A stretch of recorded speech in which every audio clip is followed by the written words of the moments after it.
Bonjour les amis, fans de l'Olympique lyonnais, bienvenue dans cette vidéo où je vais revenir sur beaucoup de points qui n'ont pas été repris par la presse dans la conférence de presse de John Textor hier. Un certain nombre d'abonnés de la chaîne m'ont dit « mais tu devrais aller voir la conférence en entier, etc. etc. » Alors moi, j'ai répondu « écoutez les amis, j'étais dans une semaine de congé cette semaine et je n'ai jamais fait autant de vidéos. Je me suis tapé des rapports, des trucs de compta, etc. etc. J'ai fait un live de 2h30 vendredi. Et très franchement, j'espérais faire une pause aujourd'hui, mais je me suis quand même dit, bon, allez, on va aller regarder ça en anglais. Donc évidemment, c'est pas accessible à tout le monde. D'ailleurs, je remarque qu'il y a seulement pour le moment 4500 vues. Donc c'est très très peu quand on considère les enjeux qui sont sur la table et le nombre évidemment de supporters de l'OL. Donc ce qui m'agace un peu, c'est qu'effectivement j'ai fait ma vidéo d'hier qui a très bien marché et je vous en remercie sur ce qui a été repris par la presse, et je me suis rendu compte en regardant la conférence qu'il y avait énormément de choses très importantes qui n'avaient pas été dites, et donc je vais essayer de vous en parler dans cette vidéo. Alors on va parler des share players, c'est-à-dire des joueurs qui sont partagés, et ça vous allez voir que c'est quelque chose qui peut nous inquiéter.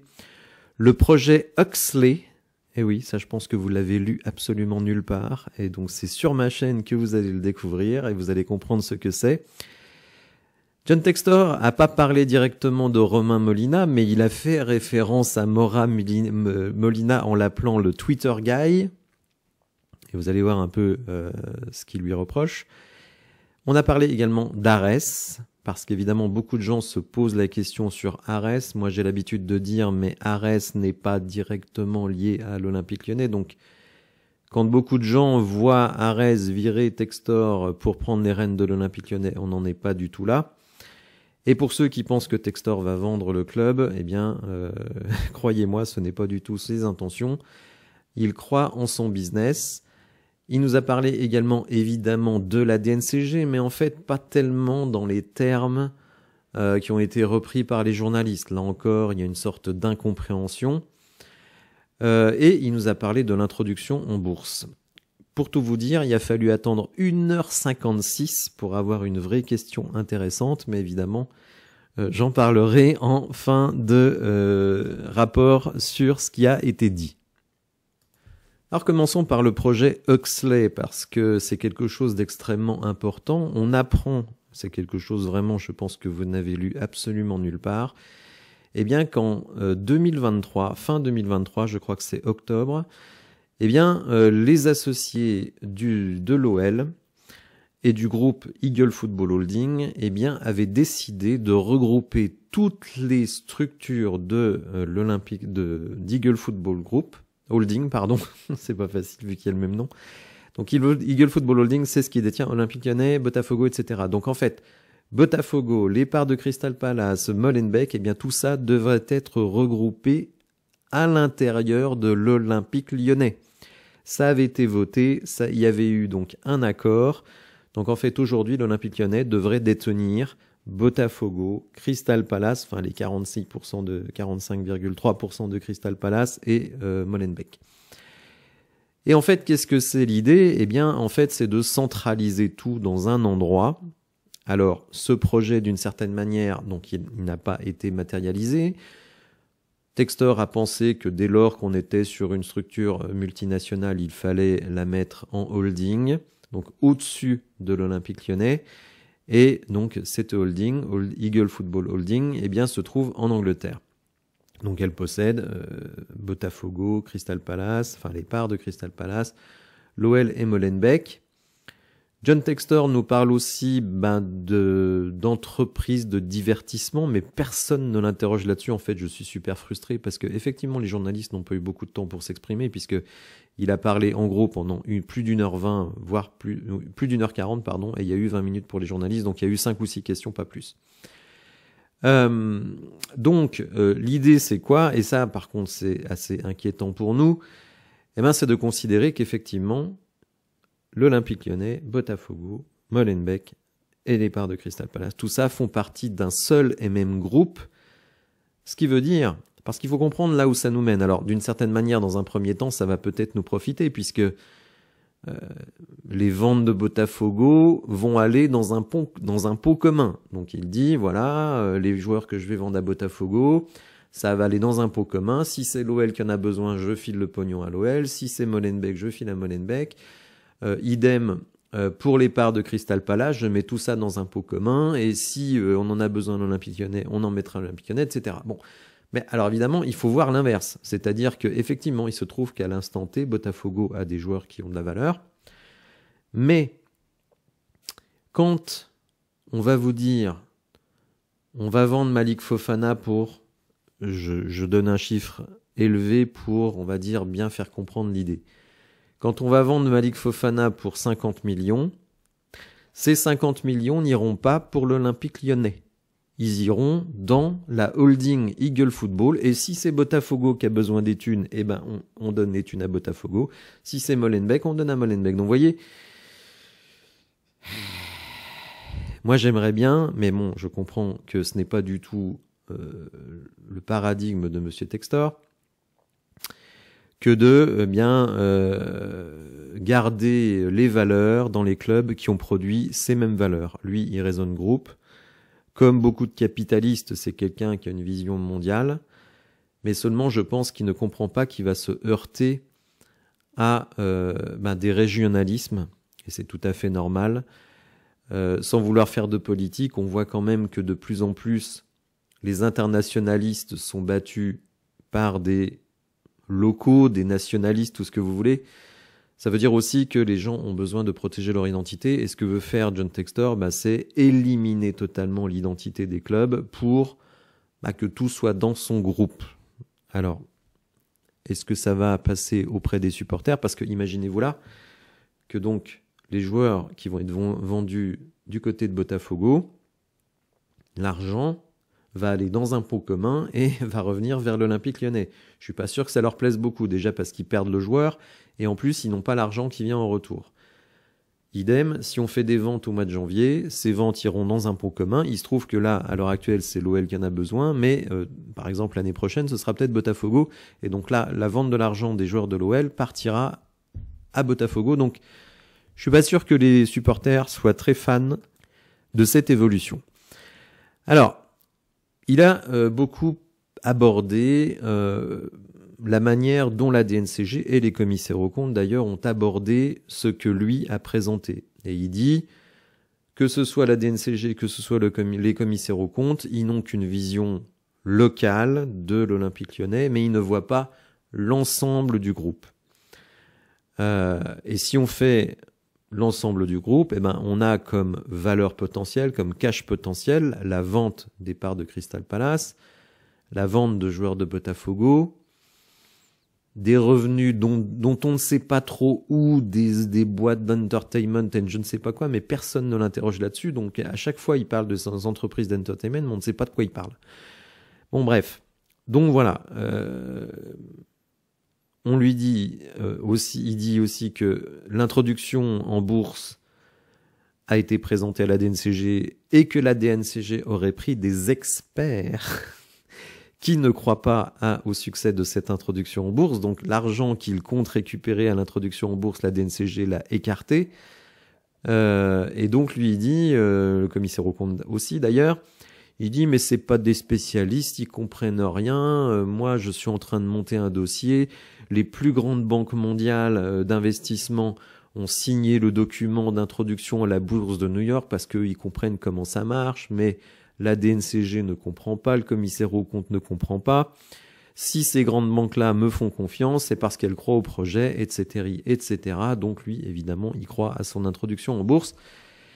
Le problème, si vous voulez, c'est qu'on a quelqu'un qui a une vision, qui a sa vision, mais qui ne veut pas se mettre au niveau des exigences locales. Or, quand vous investissez dans un pays, vous devez suivre les règles du pays, et même si elles vous paraissent contraignantes, il faut les respecter. Et Quand vous demandez au commissaire aux comptes de certifier vos comptes, si vous manque 200 millions dans les caisses, il ne va pas vous les certifier. Si vous demandez à la DNCG de passer votre budget mais qu'il manque 200 millions, bah la DNCG ne va pas le passer. Par contre, si vous apportez d'ici la fin de l'année les 200 millions, eh ben, la DNCG vous laissera tranquille. Donc bon, il y a une différence d'interprétation, mais vous allez voir que il va, je trouve, sur un sujet qui n'a pas vraiment été repris par les médias, parce que dans sa critique de la DNCG, en fait, il ne critique pas vraiment les membres de la DNCG. Il reconnaît qu'ils n'ont peut-être pas la formation pour l'introduction en bourse, mais en fait, il a une vision assez différente. Par exemple, il dit, en Angleterre, il y a une instance de régulation, mais cette instance de régulation, elle fait les comptes à la fin de la saison. C'est-à-dire qu'elle juge le passé, elle juge ce que vous avez fait. Si vous n'avez pas satisfait à des exigences financières, vous pouvez avoir un retrait de points. Ici, la DNCG, elle arrive au mois de novembre et elle dit... Je ne pense pas, en tout cas, ce que vous me montrez pour le moment ne démontre pas que vous allez avoir l'argent pour terminer la saison, donc je vous sanctionne tout de suite. Et donc ça l'énerve parce qu'il dit, on est des businessmen, on sait ce qu'on fait, et je sais qu'à la fin de l'année, j'aurai l'argent nécessaire, j'aurai même beaucoup plus, donc ça ne me plaît pas d'être sanctionné, ou même qu'on me menace d'être sanctionné alors que l'année n'est pas finie. Alors c'est vrai, c'est une vision totalement différente, une vision a priori de la part de la DNCG, mais c'est la règle, il la connaît, il ne la découvre pas. En Angleterre, c'est une vision a posteriori. Donc lui, il préfère la vision a posteriori. Donc moi, j'ai envie de lui dire, écoute Coco, va investir en Angleterre, ne reste pas en France, puisqu'en France, tu n'es pas compris, ou alors, au moins, tu n'acceptes pas les règles.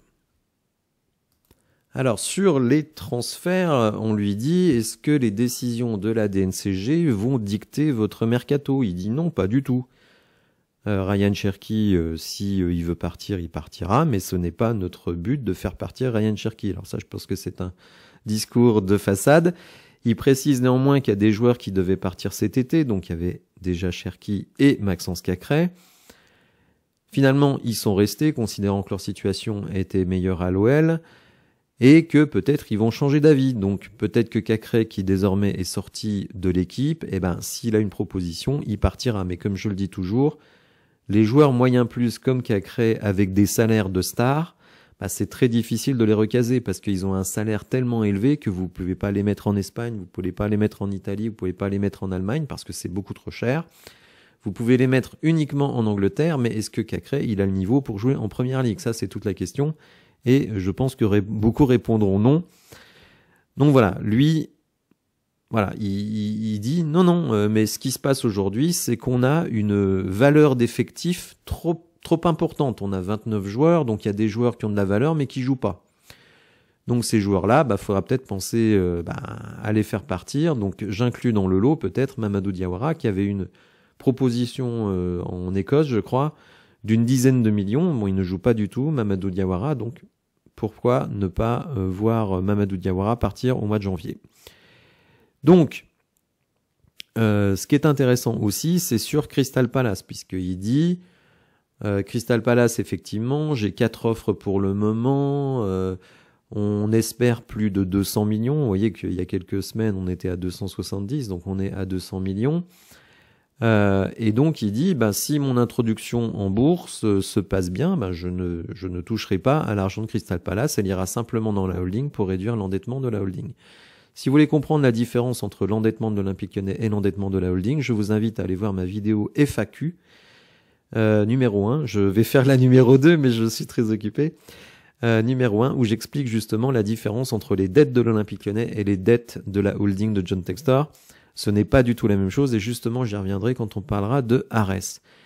Il est également revenu sur l'endettement. Vous savez, les fameux 500 millions d'endettement qui affolent tout le monde. Alors moi, comme j'ai dit à plusieurs reprises, l'endettement, ce n'est pas un problème à l'Olympique Lyonnais, et il est allé un peu plus loin dans le détail, puisqu'il a dit que sur ces 500 millions, il y en avait 25 millions qui n'existaient plus, puisque c'était relié à CVC. Donc ça, c'est arrivé après le 1er juillet. Donc il y avait 25 millions pour CVC. Alors j'ai pas bien compris cette histoire-là, puisque CVC, normalement, ils doivent nous donner de l'argent, donc je vois pas comment ce serait une dette, mais bon, si quelqu'un a compris, qu'il me le dise. Et il précise qu'il y a 56 millions qui appartiennent à John Textor, c'est-à-dire que sur les 500 millions, il y a 80 millions, en gros, 25 plus 55, donc 55 millions, qui sont des apports de John Textor. Donc il dit, ce n'est pas des dettes auprès de tiers. Et en fait, l'endettement auprès des tiers que l'on a à l'heure actuelle, c'est le même que l'année dernière, donc il ne faut pas s'énerver là-dessus. Alors, moi, je serais tenté de dire, oui, mais une dette vis-à-vis du propriétaire ou une dette vis-à-vis des tiers, ça reste une dette, même si le propriétaire peut décider de finalement s'asseoir sur sa dette et de ne pas demander le remboursement. Mais ça, je pense, c'est quand même un élément important. La dette auprès des tiers de l'Olympique Lyonnais, elle est plutôt à 420 millions qu'à 500 millions. Je pense que cette précision, là aussi, n'a été faite nulle part dans les médias. Donc, c'est une info, je pense, qu'il faut avoir en tête. Il nous a expliqué la situation au Brésil, à Botafogo, parce qu'il aime bien exciper de ses résultats à Botafogo. Et oui, exciper, ça existe. Vous irez voir ce que ça veut dire dans le dictionnaire. J'aime bien le placer de temps en temps, ça fait savant. Et donc il dit que à Botafogo, donc il est parti quasiment 2-0 et maintenant ils ont 80 000 abonnés. Alors je me souviens, j'avais lu cette histoire de 80 000 abonnés, je n'avais pas compris comment ça marchait. Eh bien, il nous a expliqué qu'à Botafogo, les fans peuvent s'abonner au club, pour être simple. Et le fait de s'abonner au club, vous payez un abonnement tous les mois et selon la hauteur de l'abonnement, eh bien, soit il est gratuit, mais alors ça vous donne, on va dire, pas grand-chose, soit il est payant et selon ce que vous payez, ça vous donne une entrée gratuite au stade, ça vous donne une entrée gratuite pour des concerts qui sont organisés au stade, peut-être des autres trucs, enfin bon. Vous voyez, c'est un système totalement différent, une sorte de Netflixisation, j'aurais dû prendre un autre terme, du supporterisme. Et donc, il dit qu'actuellement, ils ont 80 000 abonnés. Et donc, évidemment, ça fait rentrer du cash. Il espère, cette année 2024, à Botafogo, faire 100 millions de dollars, donc à peu près 80 millions d'euros de chiffre d'affaires. Il espère également récupérer 20 millions s'il gagne la Copa Libertadores et s'il va à la Coupe du Monde des clubs, il dit ça rapporte rien que de participer entre 25 et 50 millions. Alors, quand on dit ça, c'est aussi du cash potentiel pour l'Olympique Lyonnais. Donc c'est pour ça que lui, il ne voit pas tellement de problèmes. Il dit j'ai des joueurs qui ont énormément de valeur. Ce qui est vrai, hein. Malik Fofana, ça a de la valeur, Cherki, ça a de la valeur, Igor Jesus, ça a de la valeur, Luis Enrique, ça a de la valeur, etc. Je vais faire la Libertadores, je vais peut-être gagner la Libertadores et faire la Coupe du Monde des clubs.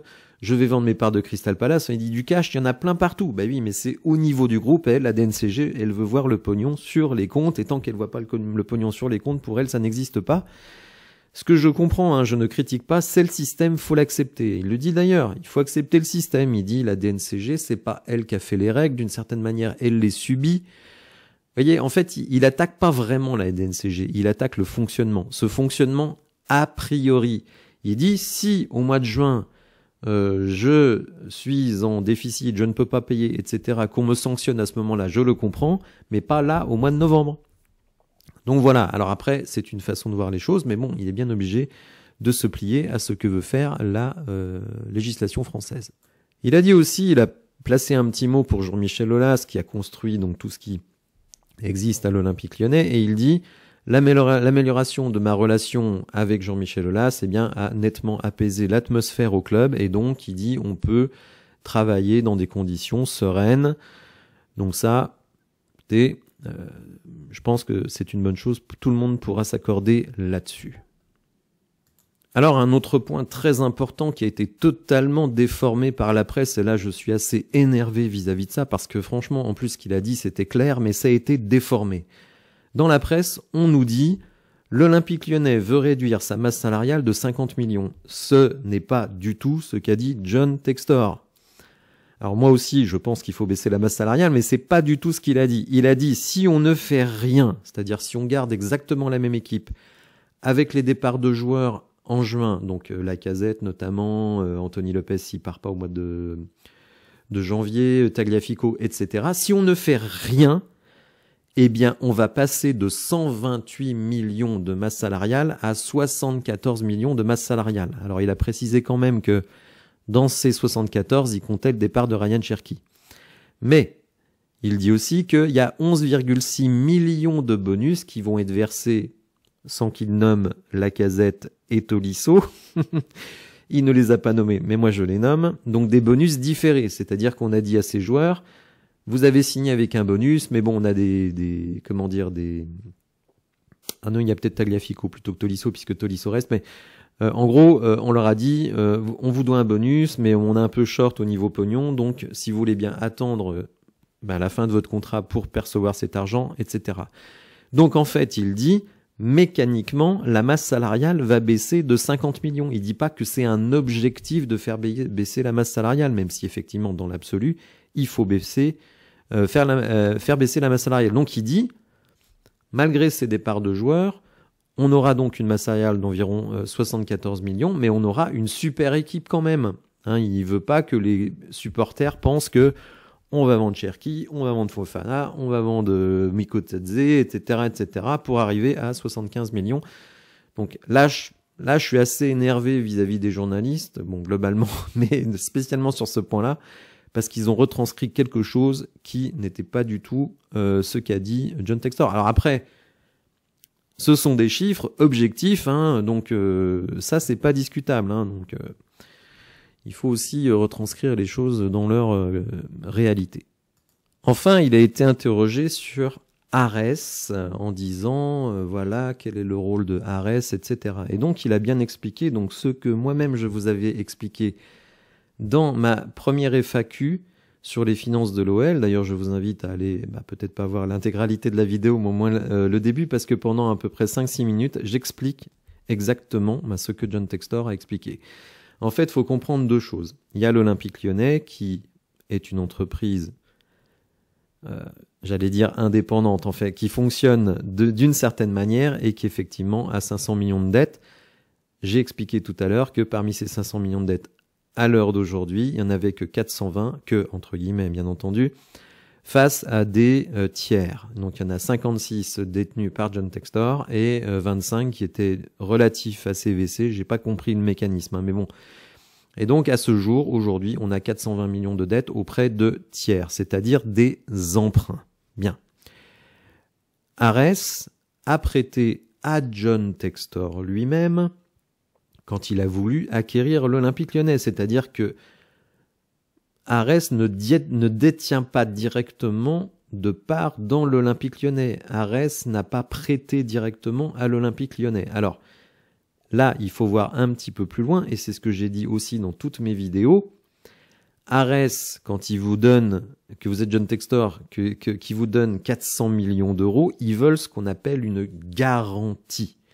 La garantie des emprunts de John Textor auprès d'Ares, ce sont les parts de John Textor dans les différents clubs. Donc, des parts de Botafogo. J'ai entendu Romain Molina dire que Botafogo ne faisait pas partie des garanties d'Ares. C'est faux. C'est l'ensemble du groupe qui est en garantie. Donc, John Textor explique, et c'est ce que j'ai toujours dit, celui qui a le plus gros à perdre là-dedans, c'est John Textor, puisque il a mis toutes les parts de tous ces clubs en garantie des emprunts d'Ares et des autres créanciers. Donc il y a 75 millions pour Iconic Sport et 75 millions divers. Donc, s'il ne peut pas rembourser, là, il perdra ses parts de Botafogo. Rendez-vous compte, la réussite de Botafogo, il perdra ses parts de Crystal Palace. Il perdra ses parts de l'Olympique Lyonnais. Donc, au final, c'est lui qui a le plus à perdre.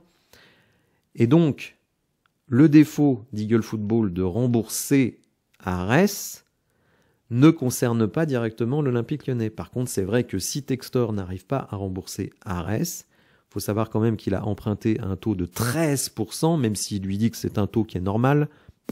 Je ne sais pas, j'en suis pas sûr, mais bon. Donc c'est un taux qui est très très élevé. Donc si lui ne peut pas rembourser, effectivement, Ares va récupérer l'Olympique Lyonnais, mais récupérera aussi Botafogo. Vous voyez ? Donc ça, c'est très important de le comprendre, et c'est ce que j'ai expliqué à maintes et maintes fois. Et c'est vrai que ça m'agace un peu parce qu'il y a beaucoup de gens qui s'improvisent, je dirais, analystes de la situation financière et qui comprennent pas exactement comment ça marche. Donc, sauf si John Textor ne rembourse pas à Ares ne deviendra pas propriétaire de l'Olympique Lyonnais. Voilà. Alors, comme je le disais, sur la DNCG, voilà, il reconnaît qu'il a du mal à faire avec le fonctionnement de la DNCG, mais que maintenant il a compris que tout ça lui sert de leçon. Il faut apporter le pognon en avance. D'ailleurs, j'ai discuté avec un banquier et qui m'a dit une chose très très intelligente, puisqu'il m'a dit, en fait, quand vous passez devant la DNCG au mois de juin pour valider le budget de l'année qui approche, il faudrait que vous mettiez dans une sorte de compte de garantie le montant des transferts que vous espérez faire. Par exemple, l'OL dit à la DNCG, on va faire 130 millions de ventes. Eh bien, vous, en tant que propriétaire, vous devriez mettre, alors peut-être pas 100% des 130 millions, mais voyez, une bonne grosse partie en réserve. Si vous faites vos transferts, vous vous remboursez les sommes que vous avez avancées.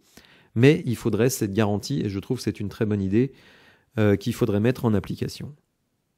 Alors, il a parlé également du budget 2024-2025, et lui, il escompte 313 millions de revenus pour l'OL en 2025. Alors, j'avoue que ce chiffre me surprend un peu parce qu'il me paraît extrêmement gonflé.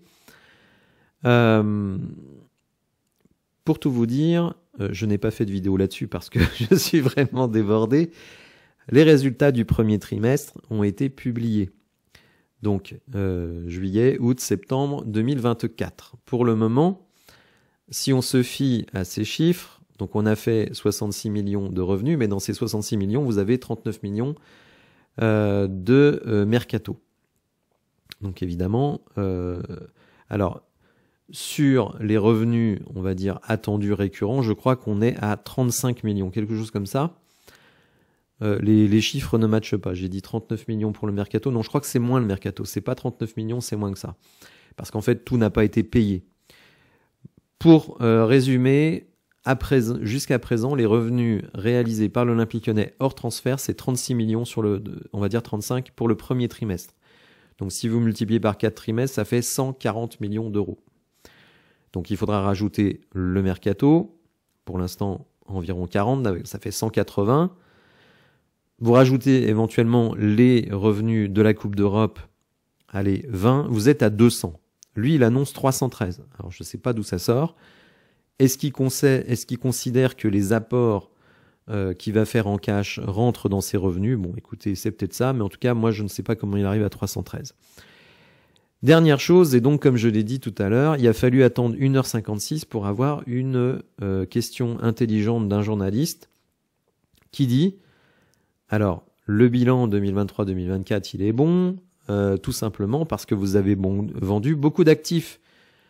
L'année précédente, on avait vendu encore pour 99 millions, un truc comme ça. Enfin bon, bref, on vend énormément de joueurs pour pouvoir équilibrer les comptes. Est-ce que cette situation est viable? Alors, lui, il dit, et d'ailleurs, la vente de Crystal Palace, c'est la vente aussi d'un actif. La vente de joueurs, c'est aussi de la vente des actifs. Et là, et bon, on a senti quand même qu'il était un peu plus gêné parce que moi, finalement, si j'avais qu'une seule question à poser à John Textor, c'est bien celle-là. Comment pouvez-vous avoir un club qui est pérenne si pour équilibrer les comptes, vous êtes obligé de vendre des actifs? À un moment donné, ça va pas tenir.